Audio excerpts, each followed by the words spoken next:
जितने भी लोग मेरे जान पहचान में हैं जो स्टॉक्स का रोज़ ट्रेडिंग करते हैं, वो ये कहते हैं कि हमारा जो स्टॉक खरीदा था, वो गिर गया और जैसे बेचा, वो बढ़ गया। हमेशा यही होता है, हमेशा की कंप्लेन है। जब कभी फ़ायदा होता है तो फ़ोन करके बताते नहीं है, मैंने कमा लिया आज 50,000 रुपये।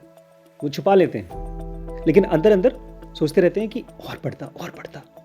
यूजुअली सेव मनी से लगता है, क्या है यार, चिंदी-पना कर रहे हो, पैसा बचाओ, पैसा बचाओ। पैसा किस लिए होता है? एंजॉय करने की लाइफ नहीं, पैसा होता है। नमस्कार दोस्तों, स्वागत है आपका आज की इस वीडियो में। आज एक भाई साहब ने क्वेश्चन पूछा है हमारे पुराने वीडियो को देख करके। एक मैंने वीडियो बनाया था जिसमें बताया कि ना यूट्यूबर बनना चाहिए, ना आपको ट्रेडर बनना चाहिए। तो उस वीडियो को देखने के बाद ये हमारे एक स्टूडेंट हैं, उन्होंने कहा है कि सर क्या स्टॉक मार्केट बिजनेस करने के लिए अच्छी चीज़ है? हाँ, मतलब आदमी बिजनेस ही करने की कोशिश करता है, तो क्या वो अच्छी चीज़ है? तो उसके ऊपर मैं 7 पॉइंट्स चाहता हूँ कि हम लोग याद रखें। ये सातों पॉइंट्स याद करना मुश्किल होगा, मैं इसलिए थोड़ा सा ट्विस्ट करके आप लोगों को पूछूंगा ताकि आप थोड़ा मुश्किल में जाएं, ताकि आपको याद हो सके। सबसे पहला चीज़ क्या है आप लोगों के हिसाब से? अगर आप स्टॉक मार्केट में अपना करियर बनाना चाहते हैं तो सबसे पहली चीज़ क्या होनी चाहिए? श्रीश ने कह दिया कुछ नहीं नहीं पता, वेरी गुड।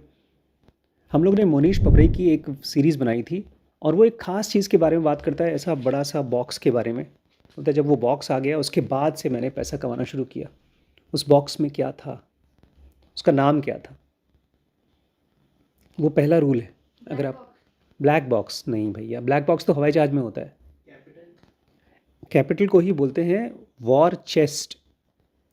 वॉर चेस्ट मतलब होता है कि वो पैसा जो एक अच्छा बड़ा अमाउंट है और आप उसको यूज़ कर रहे हैं, जब कोई मौका आएगा, बड़ा मौका आएगा उसको सीज़ करने के लिए। और हर एक फाइट में आपको वॉर चेस्ट चाहिए। आपने मैट्रिक्स पिक्चर देखी है? हम्म? उसमें नियो जाता है फाइट करने के लिए एजेंट से, देखा है? तो जाने से पहले क्या करता है वो? उसकी वो हीरोइन पूछती है कि व्हाट डू यू वांट? बोलता है आई नीड गन्स। बोलती है गन्स? हाँ। कितने चाहिए? Lots of guns. और उसको एक एक बहुत बड़ा गन था उसके पास, खूब हेलीकॉप्टर में से डर डर करके चलाता है। तो ये सब का सब आपका वॉर चेस्ट है।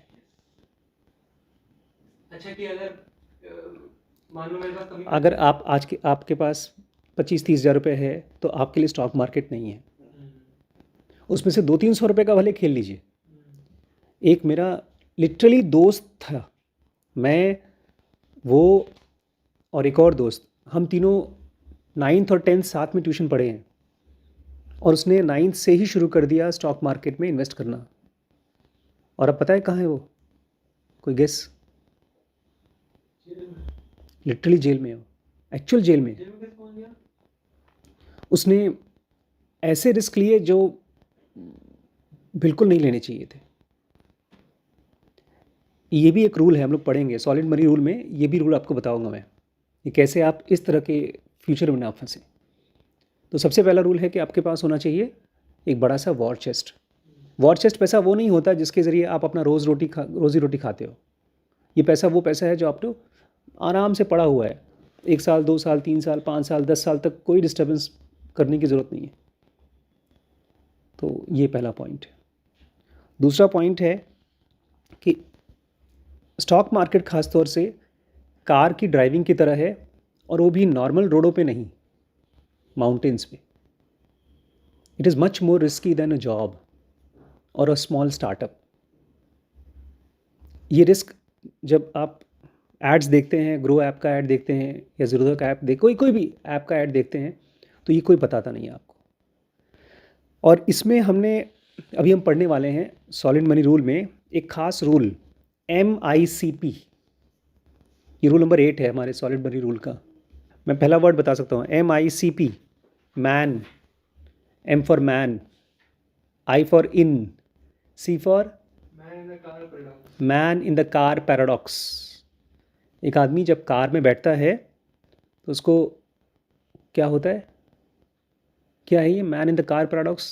उसको लगता है कि अब तो नहीं पता। जैसे ही भाई साहब अपना जूता खरीदते हैं, नाइकी का जूता खरीदते हैं और पहन लेते हैं, इनको लगता होगा लोग मुझे देख रहे हैं जूते में, और लोग देखते हैं इनका जूता और सोचते हैं जब मैं पहनूंगा ना इसको तब देखना क्या मज़े आएंगे। तो MICP है man in the car paradox. Car paradox इसलिए क्योंकि हम लोग यूजुअली जैसे ही पैसा आता है हम चाहते हैं एक अच्छी कार हो।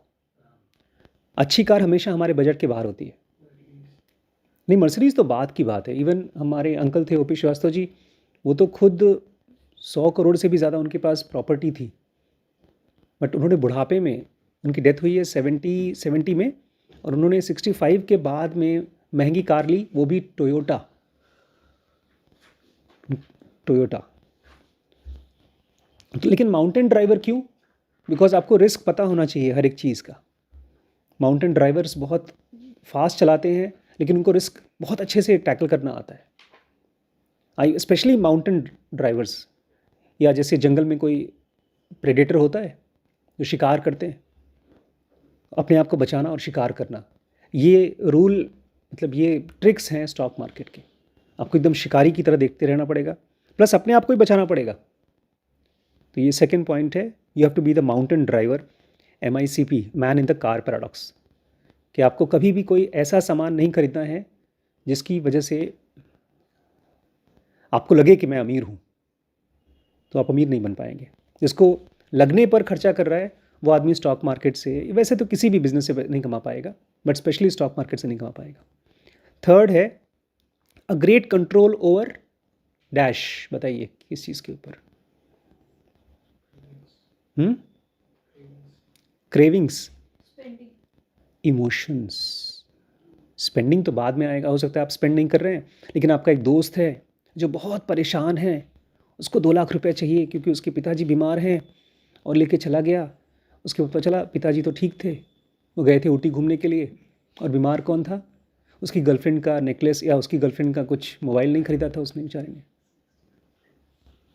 तो इसके एवज़ में जब आपका इमोशनल कंट्रोल रहेगा तभी आप ये चीज़ कर पाओगे जो फ़िलहाल आप लोग बिल्कुल नहीं कर पाते। अपने दोस्त को 64,000 रुपये दे के बैठे हैं सीरियसली 64,000 दिया है अपने फ्रेंड को? और अब फोन नहीं उठा रहा।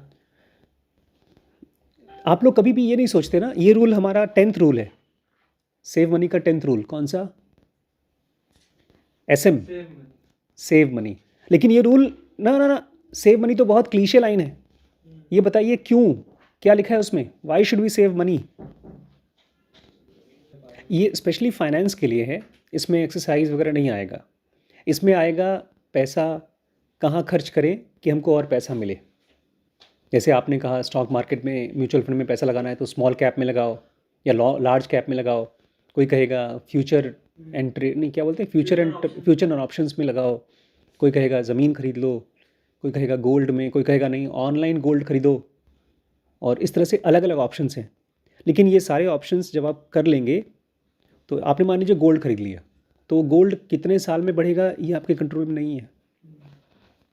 आपने कोई स्टॉक खरीद लिया, वो कैसे बढ़ेगा ये आपके कंट्रोल में नहीं है।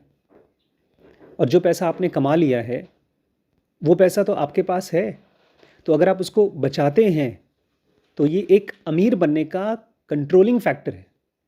आपके पास कंट्रोल है। आपने अगर 10,000 रुपये इस महीने बचा लिए तो आपने 10,000 रुपये तो कमा ही लिए। इसलिए कहते हैं money saved is money earned.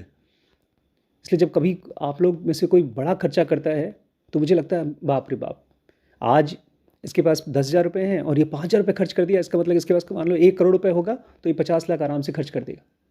इसके पास पैसे बचेंगे नहीं, तो आप अमीर नहीं रह पाएंगे। तो थर्ड पॉइंट है, you need great control over emotions, क्योंकि हम ज़्यादातर जो खर्च कर जाते हैं वो इमोशंस की वजह से करते हैं। और इसका क्योर है सेव मनी। और याद रखिएगा, अमीर बनने का तरीका है ये ऐसा है जैसे आप लॉटरी खरीद रहे हैं। यूजुअली सेव मनी से लगता है क्या यार चिंदी पना कर रहे हो, पैसा बचाओ पैसा बचाओ। पैसा किस लिए होता है? इंजॉय करने की लाइफ नहीं, पैसा होता है अमीर बनने के लिए, अमीर रहने के लिए। एक बार आप अमीर हो जाते हैं तब आप ऐसे खर्च करिए कि आपको कोई दिक्कत नहीं होनी चाहिए। और अमीरी क्या होती है बताऊंगा मैं भी। फोर्थ, अगर आप स्टॉक मार्केट में बहुत कुछ करना चाहते हैं तो you should have a passion for RFM। मैंने जानबूझ के शॉर्ट फॉर्म कर दिया RFM।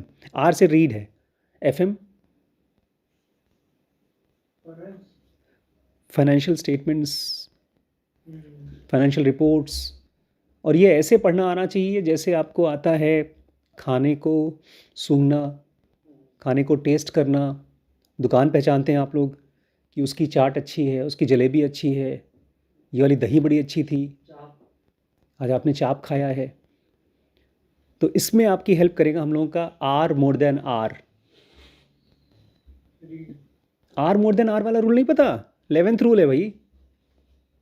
एक पूरा 1 घंटे का क्लास बनाया भी था हम लोगों ने। Reasonable greater than rational. क्योंकि जब आप कंपनीज को पढ़ेंगे ना, पढ़ना शुरू करेंगे, तो ठीक वो वैसी होती हैं। मैं तो हमेशा एग्जांपल देता हूँ और मुझे लगता है सही है, बुक्स की तरह। जब मैंने 10,000 बुक्स खरीदे हैं, उसमें से मेरे पास शायद 100 किताबें ऐसी होंगी जो 10,000 किताबों से भी ज़्यादा कीमती होंगी। और वो अपना पैसा तो लाई हैं, इन सारी किताबों का पैसा लाई हैं, बल्कि इस बिल्डिंग को बनाने का पैसा लाई हैं, और शायद ढेर सारा पैसा लाएंगी।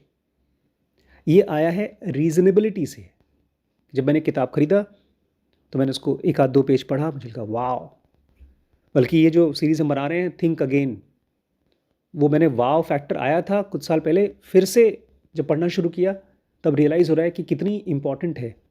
अब अगर कोई कहे कि नहीं नहीं ये किताब पढ़ के ना पक्का आपका ये काम हो जाएगा, जैसे हम लोग बोलते हैं हिडन टैलेंट पढ़ करके आपका टैलेंट आपको मिल जाएगा, अगर पक्का बोलते हैं तो वो है रैशनैलिटी। कि कोई भी चीज़ पक्की नहीं होती। स्टॉक मार्केट में या वैसे भी बिजनेस में कोई भी चीज़ पक्का नहीं होता। तो इसलिए आपको रीज़नेबल होना पड़ता है।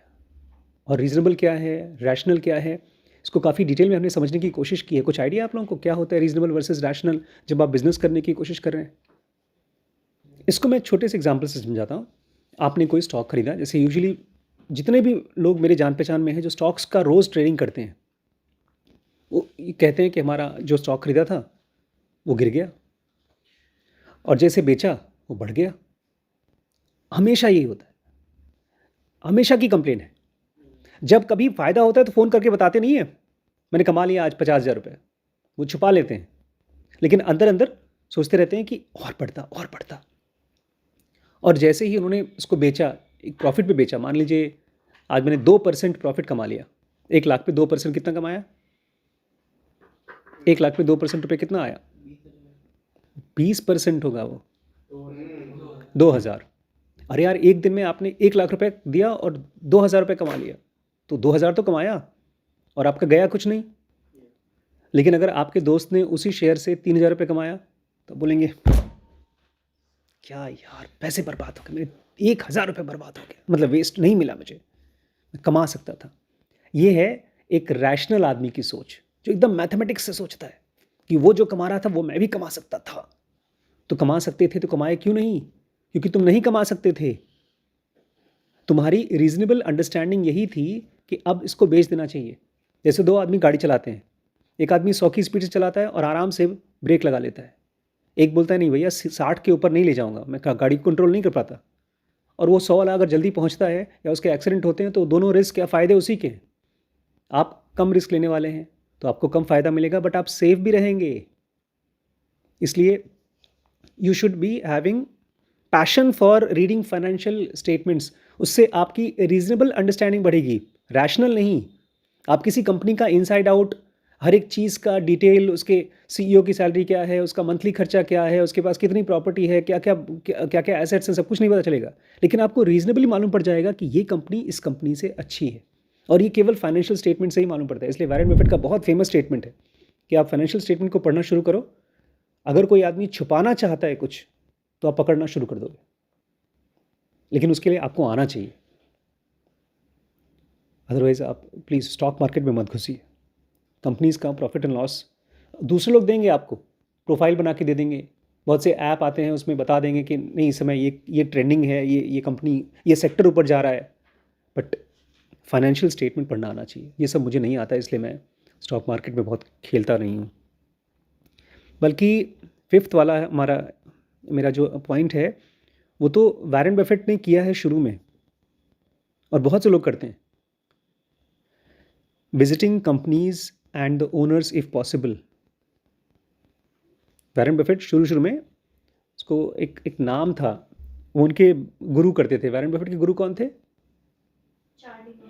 वो तो उनके फ्रेंड थे, बेंजामिन ग्राहम। वो बोलते थे कि जैसे सिगार होता है, सिगार किसी ने पी करके फेंक दिया और उसमें लास्ट में थोड़ा बहुत बचा हुआ है, तो इस तरह का अगर सिगार किसी ने पी करके फेंक दिया, उसमें थोड़ी बहुत जान बाकी है, तो ऐसे सिगार को उठाओ और उसको यूज़ करो। मतलब वो कंपनी की बात करते हैं कि हो सकता है कोई कंपनी है जो अब उसके स्टॉक में रेट बहुत गिर रहे हैं, मतलब उसमें कोई जान नहीं बची, लोगों ने गिव अप कर दिया है, अब ख़त्म ही हो जाएगी, बैंकरप्ट हो जाएगी। तो ये जा करके उन कंपनीज़ का ऑफिस इंफ्रास्ट्रक्चर एसेट्स देखते थे और फिर इवैल्यूएट करते थे कि अच्छा इसके पास मान लो 10 एकड़ की ज़मीन है और गिरी से गिरी रेट पर ज़मीन अगर बेच दें तो कितने का होगा। स्टॉक मार्केट को पता नहीं है कि उसके पास 10 एकड़ की ज़मीन है। जैसे पता है इस समय गोदरेज के पास बॉम्बे में सबसे ज़्यादा ज़मीन है, सबसे ज़्यादा गोदरेज कंपनी के पास लाखों एकड़, पता नहीं लाखों एकड़ है, but it's the most amount of land they have in. तो आप उस एसेट को इवैल्यूएट करके जान सकते हो कि ये कंपनी अभी बची है, इसमें जान है कि नहीं, और तभी वो खरीद खरीद करके उसमें और पैसे लगाते हैं या उसको महंगी करके बेचते हैं। तो ये एग्जाम्पल था उनका कि एक बची हुई सिगार को जानबूझ के बोले, बिकॉज सिगार खाने की तरह नहीं है, वो सड़ जाएगा, बट सिगार तो आदमी रखा रहेगा, पी लेगा ऐसे, ये इसलिए। तो इसमें लिखा है कि you buy low price stocks in struggling companies that should be worth more than their current. Exactly जब कभी स्टॉक मार्केट में किसी शेयर का रेट गिरता है तो लोग जाकर के चेक थोड़ी करते हैं कि वो सही में बेकार कंपनी है क्या, या उठता है तो लोगों को नहीं पता चलता अच्छी कंपनी है, वो तो खरीद लेते हैं या तो बेच देते हैं।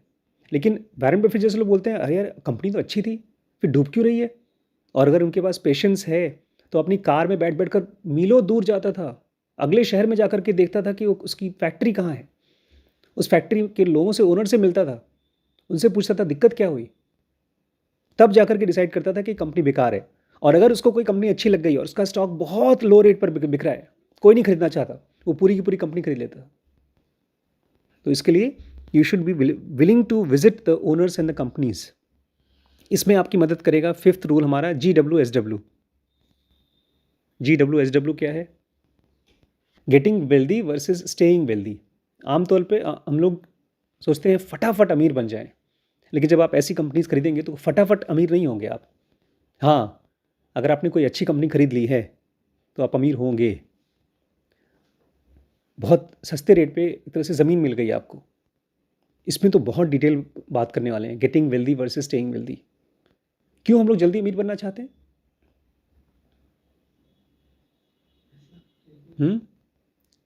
ना, अमीर बनना अलग है, जल्दी अमीर बनना अलग है।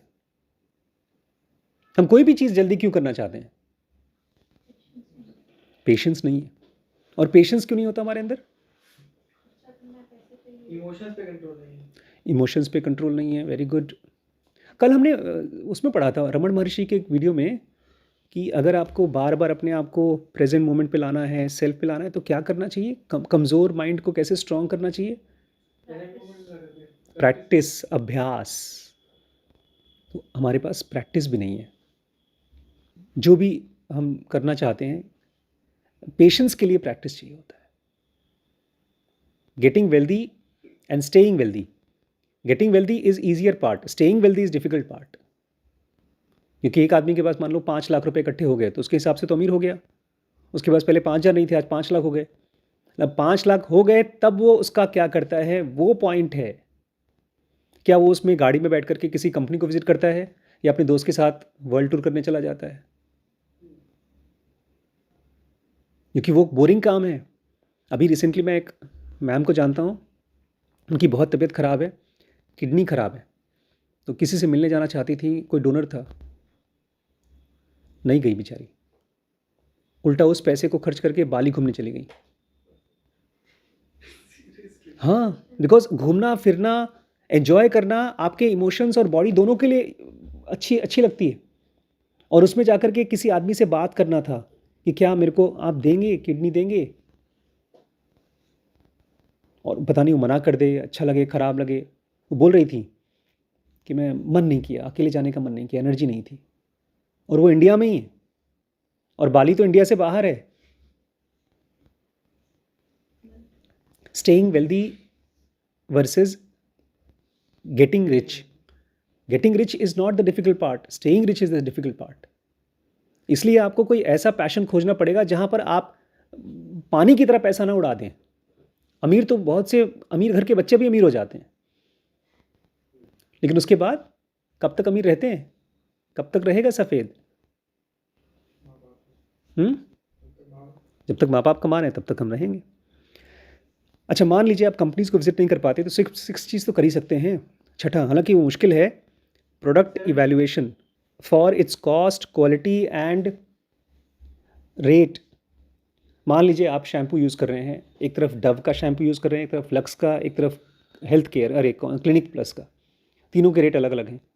तो तीनों में से किसका रेट सही में जेन्युइन है, किसका प्रोडक्ट अच्छा है, ये आपने बताया था ना. कौन सा मेरी लिंच की बुक थी, वो बोलता है कि आप प्रोडक्ट को यूज़ करना शुरू करो और प्रोडक्ट से ही आपको मालूम पड़ेगा कंपनी अच्छी है कि नहीं है. अब मान लीजिए आपको लगता है कि मुझे डव का शैम्पू यूज़ करना है, चाहे कितना भी महंगा हो, होता तो बेस्ट वही है. इसका मतलब डव ने अपनी मार्केटिंग स्ट्रेटजी ऐसी बना रखी है कि वो एक प्रीमियम प्रोडक्ट है. आप यूज़र से start thinking like a buyer of the company, उस कंपनी को खरीदने लायक.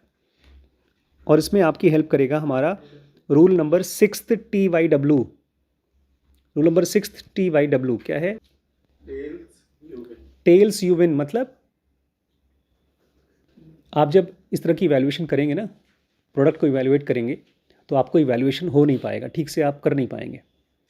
लेकिन जैसे हम लोग किताबें खरीदते हैं, अब जैसे वैभव ने अब पता नहीं नया ही शौक पाल लिया है, अब क्लासिक्स को पढ़ना शुरू किया उन्होंने, थॉमस हार्डी और काफ्का. आज एक काफ्का की किताब आई है.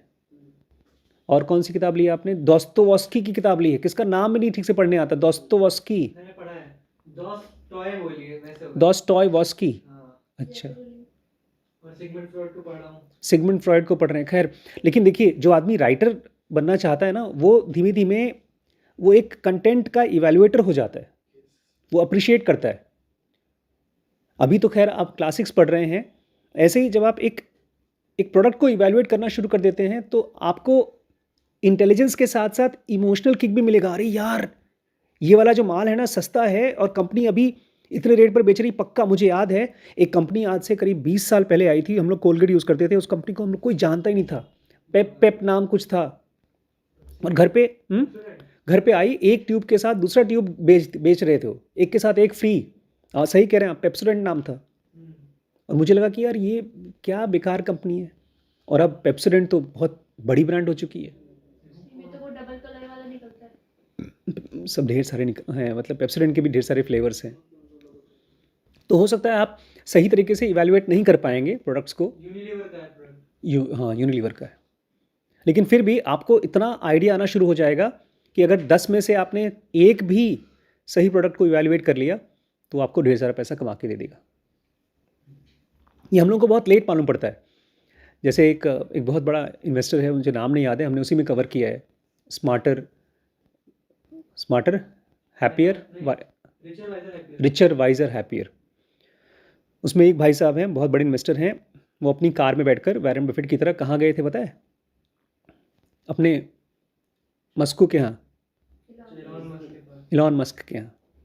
और इलॉन मस्क थे नहीं अपने फैक्ट्री में. जब उनको पता चला वो आ रहे हैं तो भागा भागा चले आए और उनको फिर दिखाने लगे, देखिए हमारी कितनी बड़ी, कितना अच्छा फैक्ट्री है, रोबोटिक्स है और फलाना दिमाग है.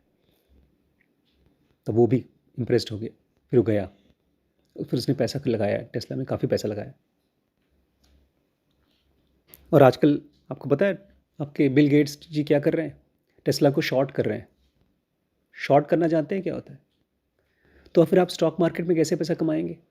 ना आपको शॉर्ट करना पता है, ना आपको फ्यूचर एंड ट्रेडिंग पता है, फ्यूचर एंड ऑप्शंस पता है, ना आपको सिक्योरिटीज़ क्या होता है, गवर्नमेंट के डेट फंड क्या होता है. ये सब चीज़ें जब आपको नहीं पता हैं तो आप स्टॉक में पैसे नहीं कमा सकते. और लास्ट में एक चीज़ तो आप लोगों को बिल्कुल याद ही नहीं है यार, डबलिंग. हमने यही पढ़ा था रिचर वाइजर हैप्पियर में, डबलिंग टाइम. पैसे को डबलिंग टाइम, आपका पैसा कितने साल में डबल होगा, इसका एक फॉर्मूला है. उसी ने बताया बेचारे ने, मुनीश पबरे ने बताया। किसी को आइडिया है? एक सिंपल फार्मूला है, बहुत सिंपल फार्मूला, कि आपका पैसा कितने साल में डबल होगा। मान लीजिए आपने बैंक में पैसा रख दिया, सेविंग्स में कितना पैसा मिलता है, कितना परसेंट इंटरेस्ट, गरिमा बताएगी, आजकल बैंक में पढ़ रही।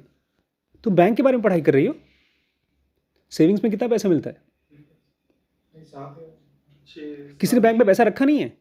तुम लोग पाते हो इंटरेस्ट बैंक में? पाते हो? पैसा बचा रहेगा तब तो पाओगे, खर्च कर दोगे कहाँ से पाओगे?